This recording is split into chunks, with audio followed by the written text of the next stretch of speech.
BSc Thermodynamics, Part 10.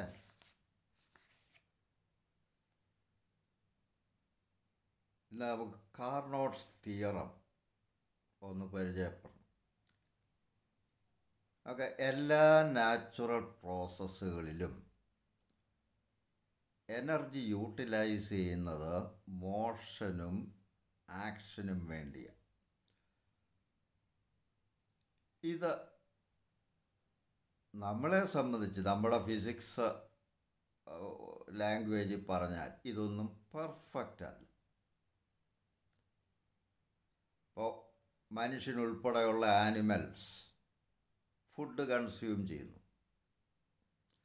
ആ food ശരീരത്തിൽ ചെന്ന് കഴിഞ്ഞാൽ ഹീറ്റ് ലിബറേറ്റഡ് ആകുകയും അതിൻ്റെ ഒരു പങ്ക് നമ്മൾ മോഷൻ, മൂവ്മെൻറ്റ്, ആക്ഷൻ ഇതിനെല്ലാം ആയിട്ട് മാറും, ഉപയോഗിക്കപ്പെടും. പക്ഷേ കുറേ എനർജി ബോഡി ടെമ്പറേച്ചർ മെയിൻറ്റെയിൻ ചെയ്യാനായിട്ട് ചിലവാകും. റേഡിയേഷനുമൊക്കെ കൊണ്ട് സറൗണ്ടിങ്സിലേക്ക് നഷ്ടപ്പെടുന്നുണ്ട്. അപ്പോൾ അവിടെ കൺസ്യൂം ചെയ്ത ഫുഡിൽ നിന്നും കിട്ടിയ എനർജി മുഴുവൻ, ഹീറ്റ് എനർജി മുഴുവൻ നമുക്ക് യൂട്ടിലൈസ് ചെയ്യാൻ പറ്റുന്നില്ല മോഷനും ആക്ഷനും വേണ്ടി. ഇനി നമ്മൾ ഇൻവെൻറ്റ് ചെയ്തിട്ടുള്ള മെഷീൻസ്, ഇപ്പോൾ ഫോർ എക്സാമ്പിൾ അതിൽ ഏറ്റവും സിമ്പിളായിട്ടുള്ള ലിവർ. ഈ ലിവറിൻ്റെ ഒരു എൻഡിൽ നമ്മൾ എനർജി വർക്കിൻ്റെ ഫോമിൽ കൊടുക്കുന്നു, ഇത് മറ്റേ എൻഡിലേക്ക് ട്രാൻസ്ഫർ ചെയ്യുന്നു. അതും പെർഫെക്റ്റ് അല്ല. നമ്മൾ ഒരു കണ്ടീഷൻ അവിടെ ഉപയോഗിക്കുന്നുണ്ട്, തിയറിറ്റിക്കൽ ആസ്പെക്റ്റ് ചർച്ച ചെയ്യുമ്പോൾ. ആ ലിവർ പെർഫെക്റ്റ്ലി റിജിഡാണെന്ന് അസ്യൂം ചെയ്യും. പക്ഷെ അത് അസാധ്യമാണ്. അപ്പോൾ എങ്ങനെ ആയാലും ഔട്ട്പുട്ട് എപ്പോഴും ഇൻപുട്ടിനേക്കാൾ കുറഞ്ഞിരിക്കും. നമ്മൾ പ്രതീക്ഷിക്കുന്ന ഔട്ട്പുട്ട് എന്താണോ അത് ഇൻപുട്ട് എനർജിയേക്കാൾ കുറഞ്ഞിരിക്കും. അതുകൊണ്ട് 100% എഫിഷ്യൻസി അല്ലെ unit, 100% means efficiency is 1. Efficiency is 1 എന്നുള്ളത് നമുക്ക് അച്ചീവ് ചെയ്യാൻ പറ്റില്ല. ഇതാണ് ഇതിൽ നമ്മൾ മെഷീൻ ഏറ്റവും പെർഫെക്റ്റ് ആയിട്ടുള്ള ഒരു സൈക്ലിക് പ്രോസസ്സ് അല്ലെ എൻജിനാണ് കാർനോട്ട് ഹീറ്റ് എൻജിൻ. അവിടെ വർക്കിംഗ് സബ്സ്റ്റൻസ് T1 എന്ന് പറയുന്ന ഹയർ ടെമ്പറേച്ചറിൽ നിന്നും ഹീറ്റ് അബ്സോർബ് ചെയ്യുന്നു Q1. കുറേ വർക്ക് നമുക്ക് ഔട്ട്പുട്ടായിട്ട് കിട്ടും. ബാക്കി Q2 എമൗണ്ട് ഹീറ്റ് ഒരു കോൾഡ് ബോഡിയിലേക്ക് ട്രാൻസ്ഫർ ചെയ്യും. ഇത് റിവേഴ്സിബിളാണ്, സൈക്കിളാണ്. ഇതിനെ റിവേഴ്സ് ചെയ്യാന്ന് പറയുമ്പോൾ കോൾഡ് ബോഡിയിൽ നിന്നും Q2 ഹീറ്റ് വർക്കിംഗ് സബ്സ്റ്റൻസ് അങ്ങോട്ട് അബ്സോർബ് ചെയ്യുന്നു. പുറത്തു നിന്ന് നമ്മൾ വർക്ക് കൊടുത്തിട്ട് Q1 ഹീറ്റ് ഇത് ഹോട്ട് ബോഡിയിലേക്ക് ട്രാൻസ്ഫർ ചെയ്യും. അപ്പോൾ എക്സ്റ്റേണൽ വർക്ക് ഉപയോഗിച്ച് കോൾഡ് ബോഡിയിൽ നിന്ന് ഹോട്ട് ബോഡിയിലേക്ക് ഹീറ്റ് ട്രാൻസ്ഫർ ചെയ്യുന്നു. അതാണ് റെഫ്രിജറേഷൻ, ഒരു ഹീറ്റ് പമ്പാണ്. നമ്മൾ കണ്ടത് എഫിഷ്യൻസി ഏറ്റവും കൂടുതൽ കാർനോട്ട് എഞ്ചിനാണ്. പക്ഷേ അതിന് പോലും 100% എഫിഷ്യൻസി അസാധ്യമാണ്. ആ കാര്യങ്ങൾ നമ്മൾ പിന്നീട് ചർച്ച ചെയ്യാം. ഏതായാലും ഏത് നാച്ചുറൽ പ്രോസസ് ആയാലും മാൻമെയ്ഡ് പ്രോസസ് ആയാലും എല്ലാം എഫിഷ്യൻസി എപ്പോഴും ഒന്നിൽ കുറവാണ്. ഇത് ആണ് സെക്കൻഡ് ലോ ഓഫ് തെർമോഡൈനാമിക്സിൻ്റെ ഒരു വശം. അത് ക്ലോഷ്യസ് സ്റ്റേറ്റ്മെൻറ്റ് വെച്ച് പറഞ്ഞാൽ, ക്ലോഷ്യസ് പ്രിൻസിപ്പിൾ എന്ന് പറയാം. It is impossible to devise a system that operating in a cycle will produce no effect other than the transfer of heat from a cooler to a hotter body. Cooler body, cold ബോഡിയിൽ നിന്ന് hot ബോഡിയിലേക്ക് heat തന്നെ transferred ആവില്ല. പക്ഷേ ഇവിടെ എല്ലാം ശ്രദ്ധിക്കേണ്ടത് പ്രകൃതി കൺസർവേഷൻ ഓഫ് എനർജി എന്നുള്ളത് പാലിച്ചിരിക്കും. പക്ഷേ ഹീറ്റ് ട്രാൻസ്ഫർ കോൾഡിൽ നിന്ന് ഹോട്ടിലേക്ക് തന്നെ നടക്കില്ല. ഇതാണ് ക്ലോഷ്യസ് പ്രിൻസിപ്പിൾ. ഇനി നമുക്ക് കാർനോട്ട്സ് തിയറം എന്ന് പറയുന്നത് ഇതിനെ ബേസ് ചെയ്ത് നമുക്ക് പ്രൂവ് ചെയ്യാം. അതായത് കാർനോട്ട് എഞ്ചിനേക്കാൾ ഒരു T1 T2 രണ്ട് ടെമ്പറേച്ചറിനിടയ്ക്ക് വർക്ക് ചെയ്യുന്ന കാർനോട്ട് ഹീറ്റ് എഞ്ചിനേക്കാൾ മറ്റൊരു എഞ്ചിനും എഫിഷ്യൻസി കൂടാൻ പറ്റില്ല.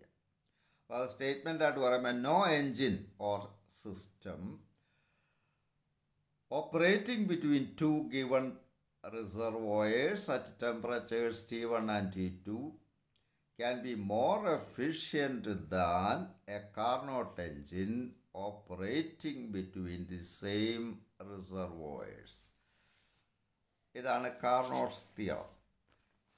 ഇതിൻ്റെ പ്രൂഫ് ഒന്ന് കാണാം. ഇവിടെ ഇപ്പോൾ രണ്ട് എൻജിൻസ് കാണിച്ചിരിക്കുക, സി ആൻഡ് ഡി.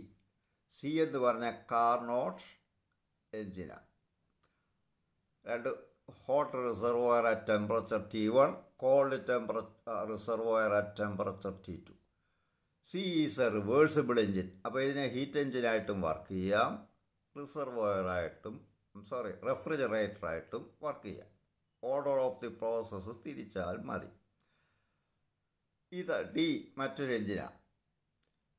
ഇത് റിവേഴ്സിബിളോ ഇറിവേഴ്സിബിളോ ആവാം.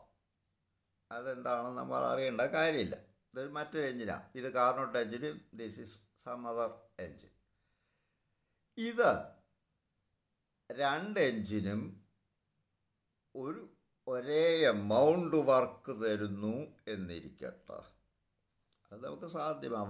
വർക്കിംഗ് സബ്സ്റ്റൻസിൻ്റെ എമൗണ്ട് അഡ്ജസ്റ്റ് ചെയ്തിട്ടോ എങ്ങനെയെങ്കിലും സി എത്ര വർക്ക് ഔട്ട്പുട്ട് തരുന്നോ അതേ വർക്ക് ഔട്ട്പുട്ട് ഡിയും തരുന്നു എന്ന് വിചാരിക്കുക. അപ്പോൾ ഇത് രണ്ടും ഹീറ്റ് എഞ്ചിനായിട്ട് വർക്ക് ചെയ്യുമ്പോൾ സി T1 നിന്നും Q1 ഹീറ്റ് അബ്സോർബ് ചെയ്യുന്നു,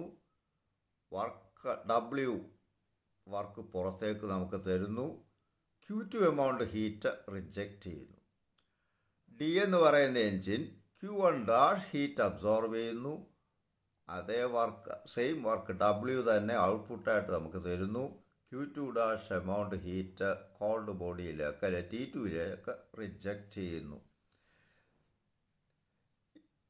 നമുക്ക് ഇവിടെ തിയറം പറയുന്നത് ഡിയുടെ എഫിഷ്യൻസി സിയുടെ എഫിഷ്യൻസിയേക്കാൾ കൂടാൻ പറ്റില്ല എന്നാണ് തിയറം പറയുന്നത്.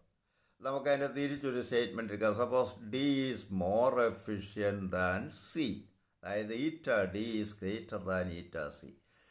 എഫിഷ്യൻസി എന്ന് പറഞ്ഞാൽ work output by heat absorbed. ഡിയുടെ എഫിഷ്യൻസി അപ്പോൾ W/Q1' that is greater than W/Q1, which ഈ ഇൻഇക്വാളിറ്റിയിൽ നിന്ന് കിട്ടുന്നത് എന്താ? ഡിനോമിനേറ്റർ ഇവിടെ ആയിരിക്കണം വലുത്. Or Q1 is greater than Q1'. This is inequality 1. ഈ രണ്ട് എഞ്ചിനും കൂടെ നമ്മളൊന്ന് കണക്ട് ചെയ്യുന്നു, കപ്പിൾ ചെയ്യുന്നു. അതായത് ഡിയെ നമ്മൾ ഹീറ്റ് എഞ്ചിനായിട്ട് തന്നെ വർക്ക് ചെയ്യുന്നു, അതിൽ നിന്നും കിട്ടുന്ന വർക്ക് ഉപയോഗിച്ച് സിയെ നമ്മൾ റെഫ്രിജറേറ്ററായിട്ട് വർക്ക് ചെയ്യുന്നു. അപ്പോൾ ഇത് Q1' ഹീറ്റ് T1 നിന്ന് വലിച്ചെടുക്കുന്നു, Q2' റിജക്റ്റ് ചെയ്യുന്നു T2യിലേക്ക്. ഇതിൽ നിന്നും കിട്ടുന്ന വർക്ക് ഉപയോഗിച്ച് ഇതിനെ റെഫ്രിജറേറ്റർ ആക്കുമ്പോൾ ഇത് Q2 ഹീറ്റ് ഇവിടെ നിന്ന് വലിച്ചെടുക്കും, Q1 ഹീറ്റ് T1ലേക്ക് ഡിസ്ചാർജ് ചെയ്യും. ഇനി ഈ കപ്പിൾഡ് എൻജിൻ, ഈ എൻജിൻ വർക്ക് ചെയ്യുന്നത് കൊണ്ട് T2യിലേക്ക് Q2' എമൗണ്ട് ഹീറ്റ് എനർജി കിട്ടുക. ഈ എൻജിൻ ഇതിപ്പോൾ രണ്ടും കൂടെ ചേർന്ന് ഒരു എൻജിനാണ്, ഒരു എൻജിനാണ്, ഒരു കമ്പൈൻഡ് എൻജിനാണ്. എൻജിൻ്റെ ഈ ഭാഗം ഇങ്ങോട്ട് Q2' ഹീറ്റ് ഡിസ്ചാർജ് ചെയ്യുന്നു, ഈ ഭാഗം Q2 എന്ന് പറയുന്ന ഹീറ്റ് അങ്ങോട്ട് എടുക്കുന്നു. എങ്കിൽ heat delivered by D to T2 equals Q2 dash. Q2 dash എന്ന് പറഞ്ഞാൽ തീർച്ചയായിട്ടും Q1 ഡാഷ് മൈനസ് W ആണ്. കാരണം W equals Q1 minus Q2 ആണ്. ഇനി heat extracted by C from T2. അത് റെഫ്രിജറേറ്റർ. അപ്പോൾ T2ൽ നിന്ന് ഹീറ്റ് അത് എക്സ്ട്രാക്ട് ചെയ്യുക, അങ്ങോട്ട് എടുക്കുക. Q2 equals Q2, that is Q1 minus W. രണ്ടിടത്തും വർക്ക് സെയിമാണ്. എങ്കിൽ net heat extracted by the combined engine from T2 will be Q2 minus Q2 dash. ഇത് T2ലേക്ക് കൊടുത്തത്, ഇത് T2ൽ നിന്ന് എടുത്തത്. എങ്കിൽ നെറ്റായിട്ട് എടുത്തത് Q2 minus Q2 dash. Q2 എന്ന് പറഞ്ഞാൽ Q1 minus W minus Q2 dash is Q1 dash minus W. That is Q1 minus Q1 dash. ഇത് ക്വാണ്ടിറ്റി പോസിറ്റീവാണ്. കാരണം ഇനീക്വാളിറ്റി 1 അനുസരിച്ച് Q1 is greater than Q2. So this is positive. അതായത് പക്ഷേ ഇവിടെ net work 0.